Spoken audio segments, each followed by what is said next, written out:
तेरा भी गाना जब रेडी हो जाता है तो तू ये सोचता है कि मैंने जिस हिसाब से इस गाने को सोचा था बनाने का, ये बिल्कुल वैसा बना ही नहीं है।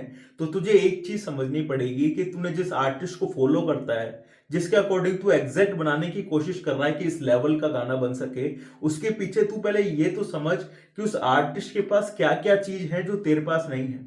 एक जो बड़ा म्यूजिशियन होता है, उसके पास हर एक चीज के लिए एक एक्सपर्ट होता है जिसके पास 10-15 साल का एक्सपीरियंस होता है। मैं सिर्फ रिकॉर्डिंग की बात करूं तो उसके पास प्रॉपर रिकॉर्डिंग इंजीनियर होता है जिसके पास 10-20 साल का एक्सपीरियंस सिर्फ रिकॉर्डिंग करने का ही होता है।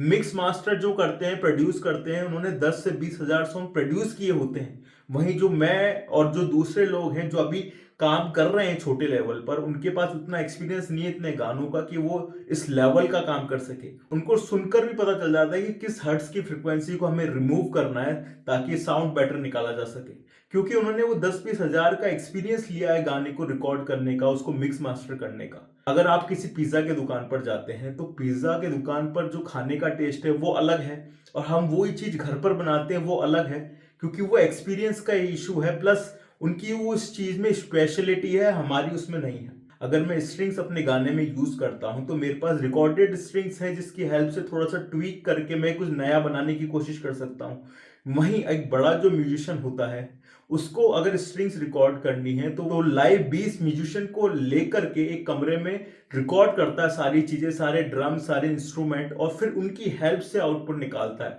तो ऑब्वियसली अगर आप कंपेयर करने चाहेंगे तो आप सारी चीजों को देखें, उसके बाद कंपेयर करें। तो उसका सॉल्यूशन क्या है? तो पहली बात तो आपको इसको देखकर डिमोटिवेट नहीं होना है, और एक अच्छी चीज है कि आपको पता है कि एक बहुत अच्छे आउटपुट में और आपका जो आउटपुट है उसमें कितना डिफरेंस है। मतलब आपकी ईयर ट्रेंड है, अच्छे और बहुत अच्छे में आप डिफरेंस कर पा रहे हैं। तो आपको क्या करना है, रोज 1% इंप्रूव होना है। जैसे मैंने अभी एक इंस्ट्रूमेंट पढ़ा, हर्डी गर्डी, जो कि एक यूरोप का इंस्ट्रूमेंट है।